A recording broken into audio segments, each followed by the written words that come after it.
everybody. Happy Monday. It is September the 26th, and this is our Ask Me Anything session. I really don't have any questions that came in this week. I know there's been a lot of activity because we had our 12-a-day challenge this week. I want to thank everyone who participated in that. I want to talk a little bit more about diversity in the gut, building up the microbiome. And I was trying to think about when I first learned about this, and it was back 20 years ago. My oldest is 23. And when he was a baby, he was on antibiotics all the time. You know, I would call and say there's an earache or a fever, and sometimes they wouldn't even see him. They would just say, we're calling in a prescription. And I got to where I was really frustrated. You know, you didn't even see him. You know, how do you know that we need a prescription? And so I wouldn't even go and refill it. Now, I'm not recommending that anyone do this, but I was just kind of listening to my own gut. And so I recommend that you do that too. Before I continue, medical disclaimer, everything that I'm saying to you today is for educational purposes only. I do not diagnose, I do not treat, prescribe any of that. And this is just for your knowledge. If something sits right with you, do some more research and see what you think to go from there. So anyway, when my second child was born, after the antibiotics thing, I decided to switch to a different doctor. And we went to a doctor who always looked at herbal remedies first. And so it was so weird and new, you know, something I'd never thought about before. But if we went in for an earache, he'd say, you need to put garlic oil in the ears, rub it down in, and it will go away. And it would. And I was like, wow. And so there was no antibiotics or pain meds. We didn't have to deal with ear infections and things like that. And so it was fabulous. So when my second child was born, we of course were at the same doctor, and we were so happy, so in love with this doctor. And so much so that I was like, can you see me? You know, when I had issues too, I loved that we could use some natural things first before we do things that will hurt our bodies. And back then, you know, 20 years ago, I didn't know, you know, I knew that antibiotics wiped everything out, but I didn't know that we actually need to work on building the good things. We don't want to wipe everything out. We don't want a clean slate. Sometimes there are some conditions where we do have to use antibiotics. And so those are important under certain conditions. But if it's something that we can get through without having to kill everything, then I think it is always a good idea to use some of these other safer methods. So when my second one was born, she was like allergic to my breast milk. That seems crazy. It was like, wait, what? You know, there's something wrong with me. And the doctor told me that I needed to cut out dairy and gluten. And I was like, what? Then all I eat is fruits and vegetables. What would I even eat? Which is funny now. So she's 16. So 16 years later, this is actually how I eat. And it's like, oh, if I'd only known, if he had just told me how to put it together or how to eat it. But at the time, it was like our whole life revolved around cheese and milk and pasta. And I was already, you know, a nutrition expert back then, but I still didn't realize that those foods weren't really right for us. And he would say, you need to work on building the gut flora. And I was like, gut flora, what the heck is that? And so now that I think about it, it's been about 16 years that I've started learning about this. So we would take probiotics and offer probiotics. We had to have her on a feeding tube and had to use probiotics for things like that. And so I knew back then dairy and gluten probably were an issue. But what I didn't know is showed up in her, but I didn't know that it was causing an issue for me. And so that is something I wanted to talk about too today. A lot of times we think that what we feel is normal. We're getting older, and so we should have some aches and pains and things like that. But you know what? You really shouldn't have aches and pains. Maybe you're getting regular headaches, maybe some knee pain. Oh, it's arthritis or whatever. Did you know that could actually be related to your food? Shoulder pain is sometimes related to your gallbladder, which can be related to your food. And so it's good to occasionally go through things, eliminate foods. I do have the seasonal reset coming up, so it's a good idea to even try that. You know, just go 5 days, eliminate any suspects, and then slowly incorporate those back in to see, are they causing an issue for you? A lot of times in my resets, people will tell me I had no idea. Usually after day 3, people are feeling really good. They have a lot of energy. They're no longer feeling bloated. And they say, I had no idea. And they think giving up coffee, because we actually do give up coffee during the 5 days, at least we're supposed to. People think that's going to be the hardest and going to give them the most issues, headaches, things like that. But it's sugar. And we don't realize how much sugar we're actually eating.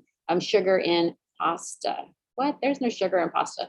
But your body treats it like sugar. It's finely ground flour or grains or whatever it is that your pasta is made up of.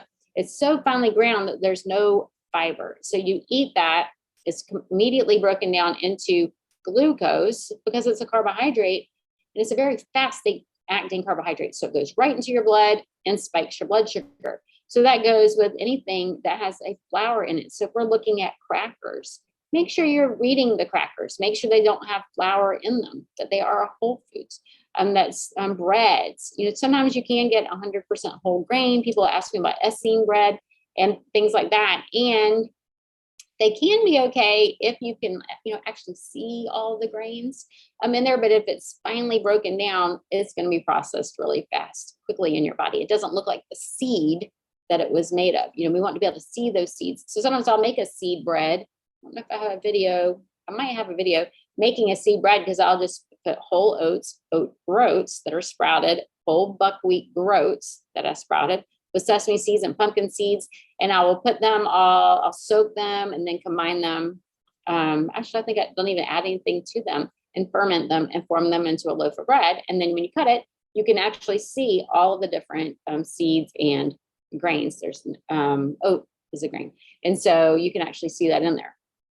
Anyway, that is going to be different on your body than eating something made out of flour, like your pastas. And we always know, we shouldn't eat cookies or cakes, even gluten-free. So those of you who are trying to eliminate the gluten, when you switch your wheat flour or white flour to cassava flour, to rice flour, to potato starch, those are finely ground. Potato starch is it's almost like a baby powder that is broken down and immediately goes into your blood sugar, spikes your blood sugar. And so those things we need to eliminate. So you can do these on your own. If you would like help, you can always join my 5-day reset. It's coming up soon. I will have the links for that in your email coming out Friday. There is a special discount if you register in the first week. It's normally $97, but it'll be $67 if you register before October the 7th. If you're watching the replay, we are in 2022. So you'll need to register quickly in the next week to get that discount. What's included, you don't have to eat like me. I know you can see what I eat every day. I do eat a gluten-free vegan diet. I don't consider myself vegan. I consider my whole food plant-based. I don't eat any animal products. That's for me. We are all unique. We all have completely different needs and what sits right with you and what doesn't sit right with you. So in this plan, there are 2 meal plans. You will get both of them. One that does include some animal products and one that does not include any animal products. You get shopping lists for both meal plans. You get recipes for both meal plans. You can mix and match the meal plans. You can even use your own recipes as long as you follow the guidelines, which you will get guidelines. You get a lengthy handbook. We'll actually have a Zoom call where I will go over the handbook and the protocol with you, what to do every day, which recipes, if you want these recipes, how to set it up so that you can do this with work, with the children, and work around any complications there. You don't have to meal prep like I do on Sunday and have everything ready for the week, but you can if that's something you want to do. You don't have to eat something different Monday, Tuesday, Wednesday, Thursday, Friday. You can pick 1 or 2 recipes and make one for 3 days and one for the next 3 days, so that you have it already stacked in the fridge to make mornings easy. You can prep, you can make a giant salad for your lunches all week, or pick one lunch recipe and have that all week. Or you can double up on the dinners and have leftovers the next day. And so you don't have to follow, it's not a prescription, I don't prescribe. You don't have to follow it as written. You can get some really good results if you do, but you do not have to do that. You can make it fit you and your needs because we are all so unique. But there's lots of variety in there. It's very anti-inflammatory. A lot of people notice that they have less knee pain and things like that if they eat this way. So you can totally do this on your own. Eliminate inflammatory foods, eliminate all flours and grains, all gluten-free products. Look back at your email a week or two ago where I talked about what products contain gluten, and you can find, okay, I need to mark these out. Look back at last week's email on sugar, all those little words that mean sugar. If it ends in OSE, it's a sugar. And go back to my number one rule. If you buy something in a box or a bag or a can, flip it over and read the ingredients. I don't care what it says on the front. It can say all natural or organic, blah, blah, blah. You don't know the truth until you flip it over. And sometimes we still don't even know the truth. Did you know they can put hidden things in there as well? Unfortunately. The best thing to do is just to buy organic or from your farm, fresh fruits and vegetables, and make your own. But I know that that is difficult for some people. Not everyone has the time to do that. So I'll check again to see if I have any questions. I had something pop up, but it doesn't look like it is a question here for our group today. I hope everyone is having a fabulous week, enjoying this beautiful weather. And please ask some questions or send me a topic to talk about next week. I love to hear from you. I hope to talk to you soon.